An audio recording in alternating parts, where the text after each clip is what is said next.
en direct à Cube Radio.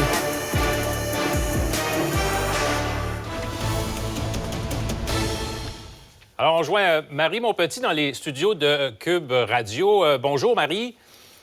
Allô, Sylvain. Bon, avant de parler politique, si tu veux bien, on va faire un tour à Washington où le président Joe Biden là, est dans les bureaux de la FEMA, l'Agence fédérale des services d'urgence. Nous allons prendre des questions de la presse, si vous voulez. Yes. Look,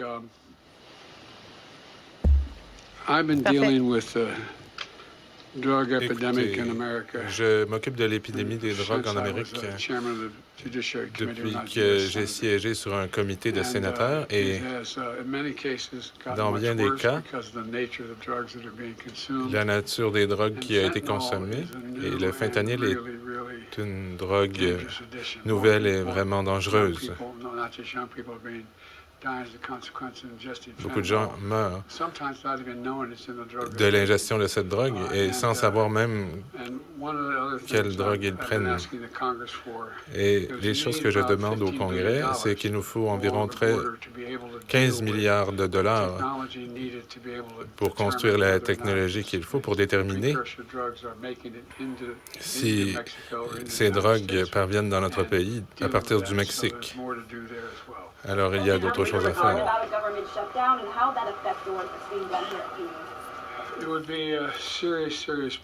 Ce serait un très sérieux problème.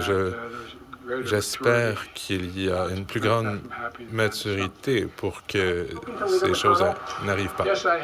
Avez-vous parlé au sénateur McConnell? Oui, je lui ai parlé. C'est un ami. Je lui ai parlé aujourd'hui. Et vous savez, il était lui-même au téléphone.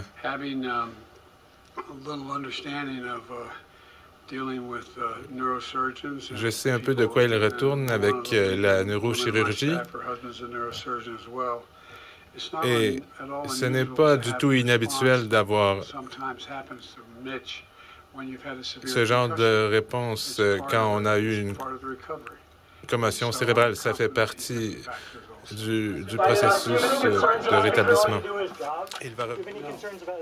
Bon, alors, le président Joe Biden est dans les locaux de la FEMA. A fait le point sur Idalia, bien sûr. On en a parlé avec Raymond un peu plus tôt. 2 dossiers aussi qu'il a abordés.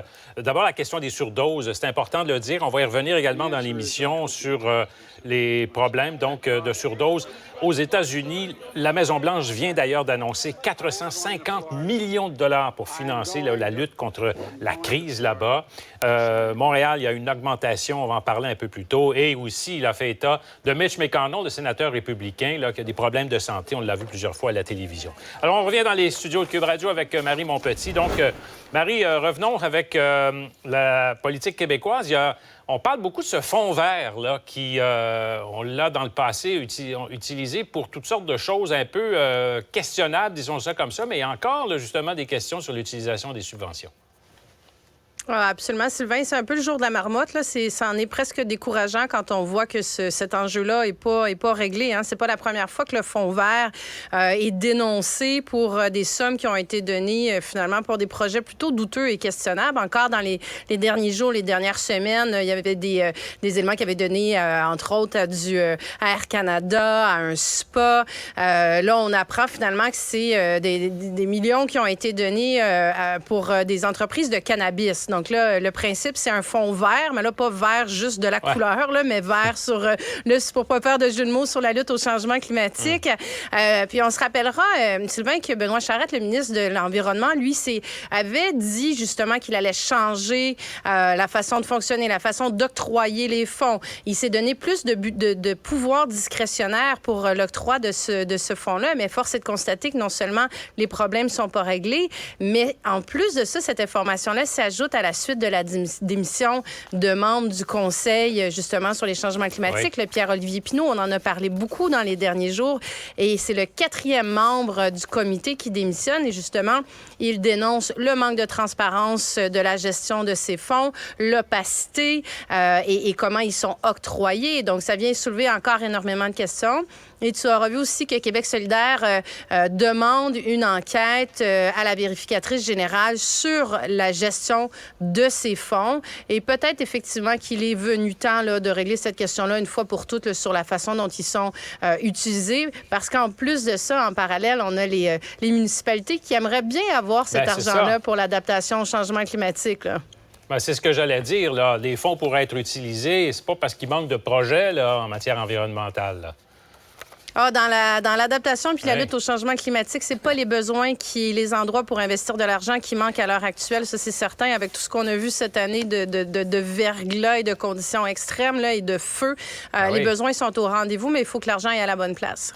Un autre dossier, l'éducation maintenant, là, avec le ministre Bernard Drainville, là, qui a indiqué qu'il fallait effectivement mieux réaffecter, devrais-je dire, là, les enseignants avant le début de l'année scolaire. On peut d'abord l'écouter. Là. La façon d'affecter les profs, là, aussi tard au mois d'août, moi, je vous le dis, là, je trouve pas ça acceptable. Si on était capable d'affecter davantage de profs, mettons au mois de juin, avant la fin juin, je vais souhaiter que nos syndicats nous donnent cette souplesse pour nous permettre de faire l'affectation des professeurs plus tôt, pour éviter l'espèce de psychodrame de la rentrée qu'on connaît depuis trop d'années. C'est très dommage. Ton commentaire là-dessus, Marie?